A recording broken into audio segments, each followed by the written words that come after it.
So I'll say it again right now. There's no place else I'd rather be right now than right here, right now.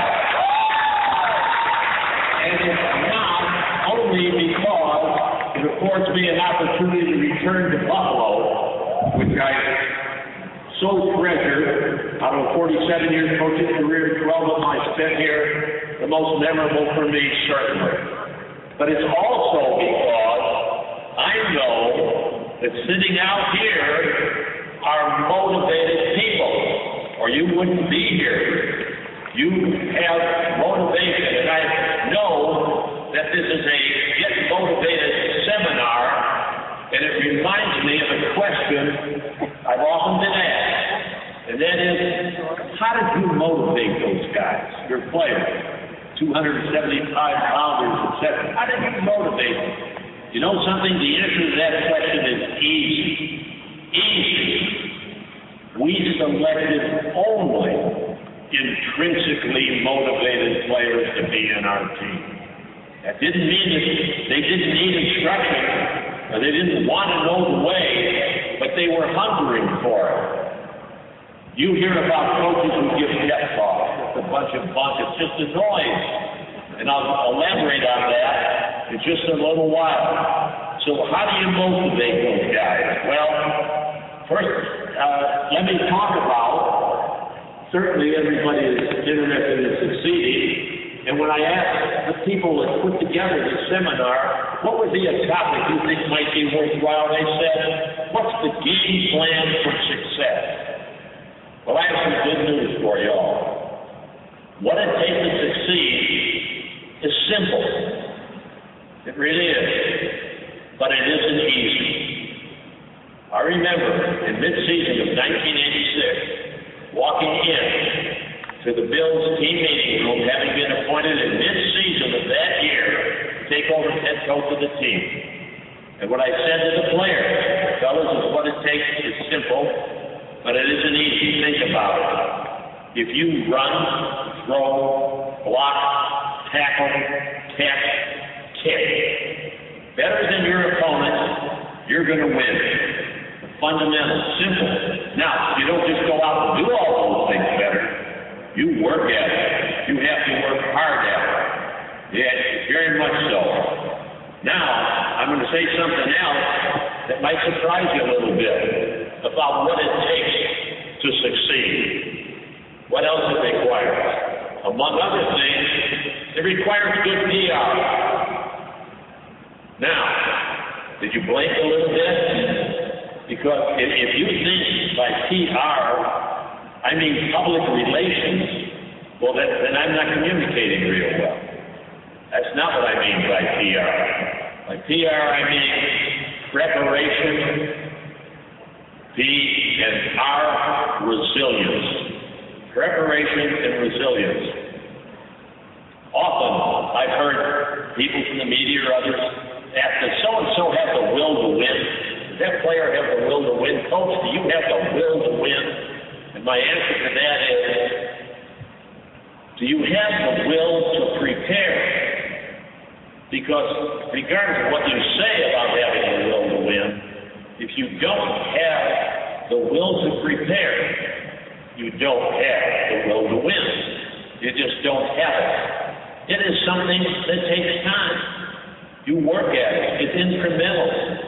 And sometimes it can at times can become rather arduous. But that preparation, too, for what you're trying to accomplish, or what means a lot to you, should be fun. You know something? I remember telling our players upon occasion that fellas don't getting well paid in the spotlight and everything. Don't ever forget why you first played this game. As a kid, it was fun, and don't ever let that go. Don't ever let that go. Okay, that's preparation. What about resilience?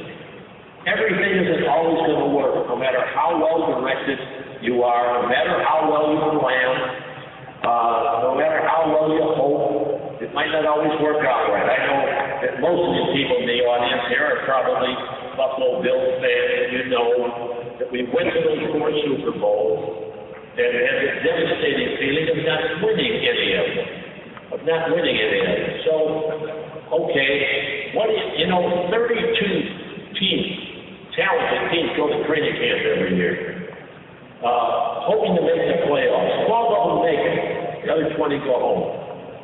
Of those 12, 11 of them end their season with a loss. 11 of them. So what do? You lie there in the fetal position and whimper. You give up. You say, what's the use? You say, my work was in vain. Or do you regroup? Now, I don't mean you immediately come back. I don't mean you immediately do. We had a formula. There's a period where you mourn, where you feel awful, where you realize you worked so hard that it didn't come through. But then you own up. What maybe should we have done differently? How could we have handled it differently? Then you recognize the good. Look at the people in this organization. Kelly, Reed, Thurman Thomas, Cornelius. I can go on and on. Steve Baxter. I can go on and on. Look at the people with whom I'm working. Bill Polian, John Butler, the members of my coaching staff. Okay, you recognize the good. Then, yes, you make a plan. You don't just lash out. And then you go to work on the plan. It's a brilliant idea. That's just a job half done. So that was our formula. And I can remember coming home on the plane after our first Super Bowl loss. It felt so devastating. Came that far away from winning the game. I can remember a book of poetry my mother had given me when I left for the Army Air Corps 40-some years earlier, back in 1943. And she loved poetry. And I read this book while driving down there. I'd forgotten all about it. But all of a sudden, just in my mind, it came. 4 lines of poetry in that book. I didn't even look back at it. I hadn't thought about it. Fight on, my men, Sir Andrew said. A little I'm hurt, but not yet slain. I'll just lie down and bleed a while. Then I'll rise and fight again. And that's the way our team reacted. I remember after our second Super Bowl loss,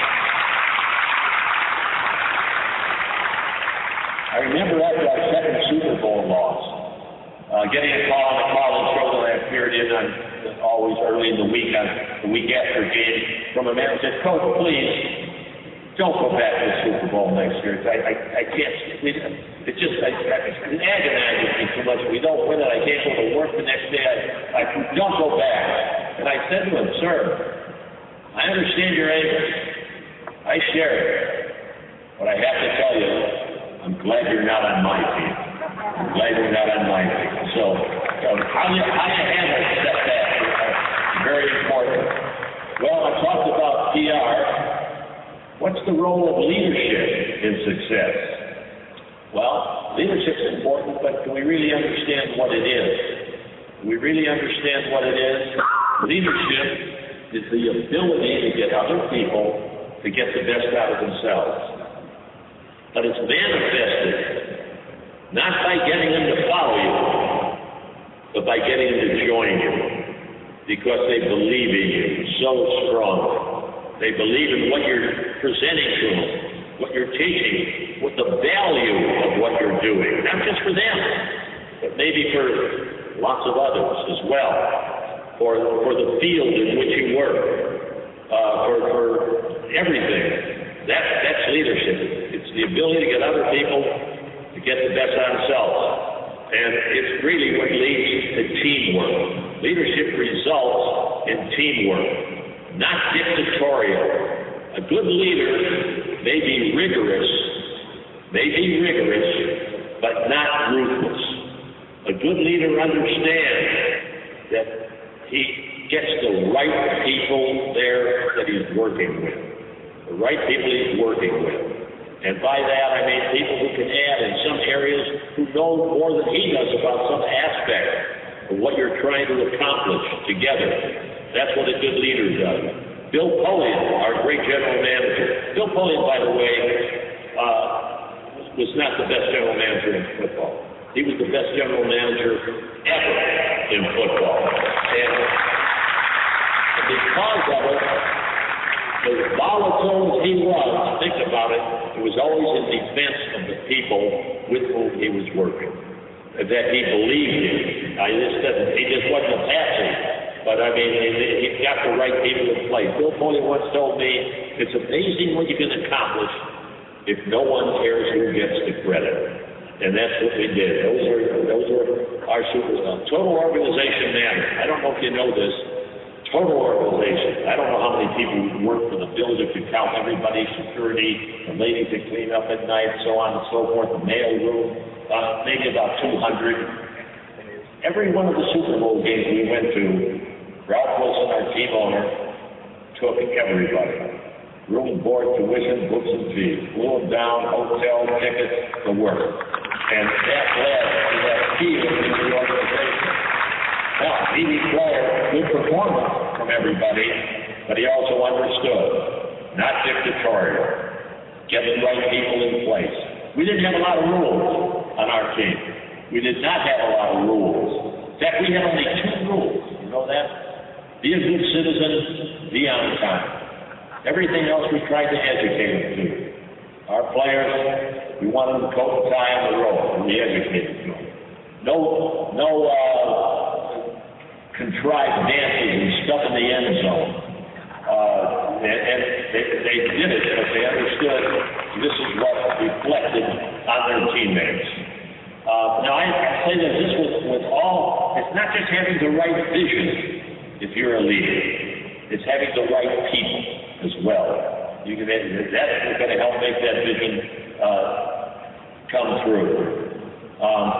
Now, I'm talking about planning well and doing all that, and sometimes, no matter how well planned something is, sometimes, yes, you do something which, boy, we're taking a chance here. You're taking some chances. And sometimes the situation doesn't succeed. And once again, it might not always succeed. But what do you do again? You give up and say, oh, heck, you place blame. That is the worst.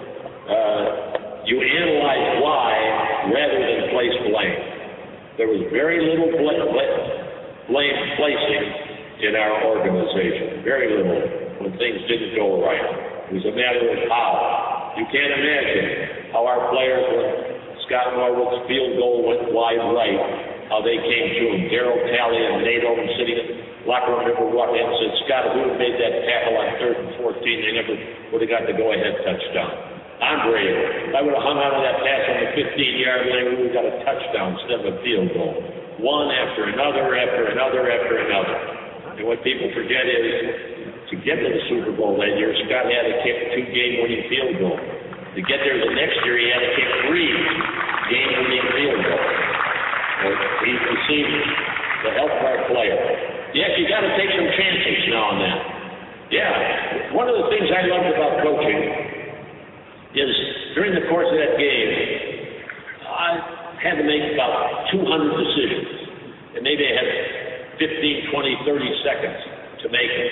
They weren't always right. What makes a decision right or wrong usually is what happens after you make it. But then you have to find a way.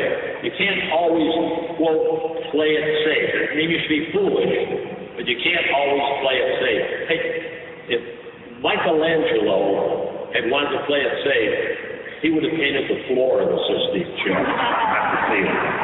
So you do take some chances now and then. And then what else I would like to convey, and I feel is important, and I think I alluded to it earlier but didn't expand, is that what you're doing, what you're undertaking, even though you revel in personal achievement, which is very important, is it something of merit?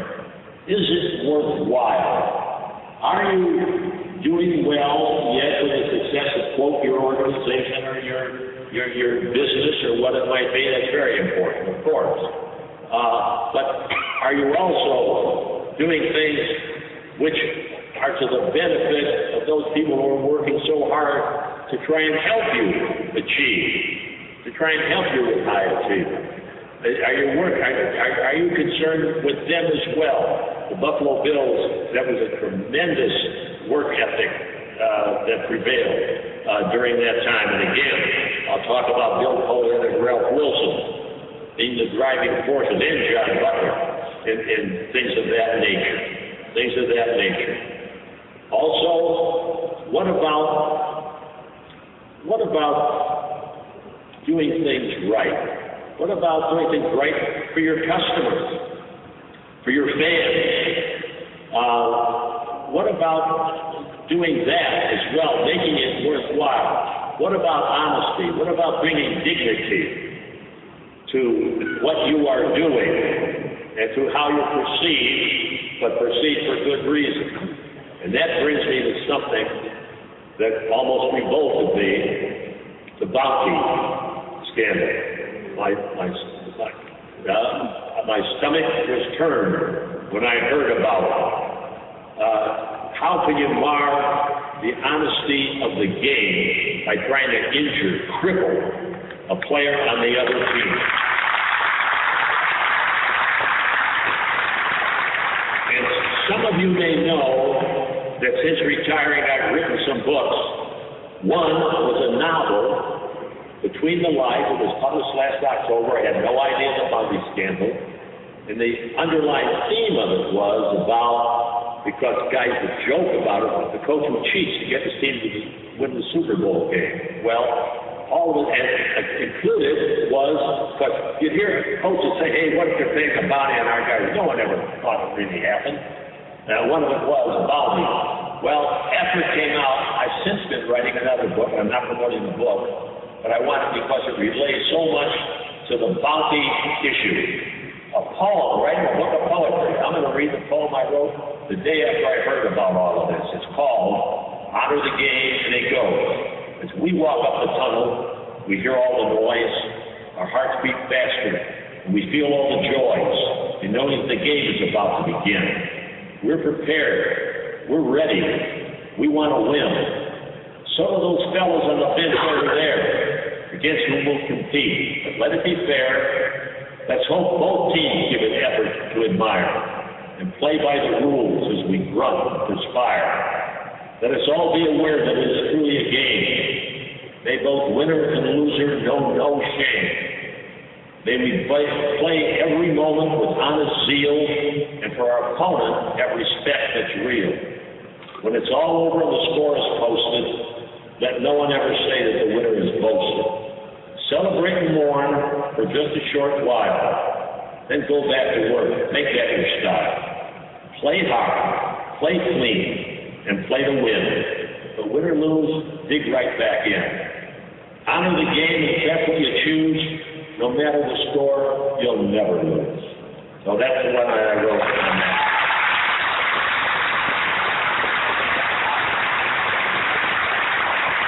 I do remember we tried to teach that to our player. One of our watchwords, don't be dumb and don't be dirty. That great admiration for Miami's John Shula, the winningest coach of all time. Teams always the least penalized. That was smart, and that helped them to win. Don't be dumb and don't be dirty. But finally, again, folks, have fun in what you do. As well as there are other things that are important, have fun. Yes, as a coach, for 7 months out of the year, we'd work 17 hours. We'd go down at the stadium 17 hours a day, 7 days a week, but I never worked a day in my life. I never worked a day in my life.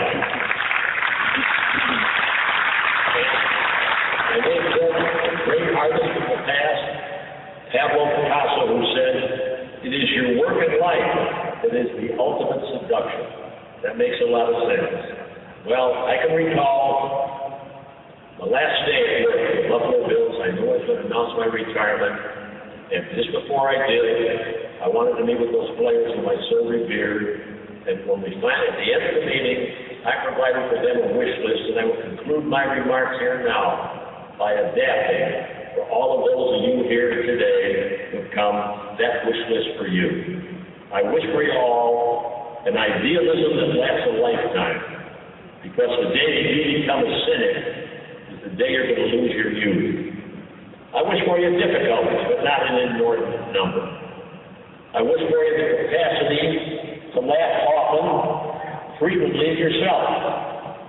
I wish for you friends who have earned your trust and a trustworthiness that earns you friends. I wish for you just the right amount of impatience. I wish for you the opportunity upon occasion to be a 7-point underdog. I wish for you tolerance, given and received. I wish for you being able to say often with a touch of wonderment in your voice, where else would I rather be than right here, right now. And finally, I wish for you certain mechanical skills, I'll call them mechanical skills, the kind that will allow you to rebuild broken dreams and that will allow you to say, the best is yet to come. Thank you all for taking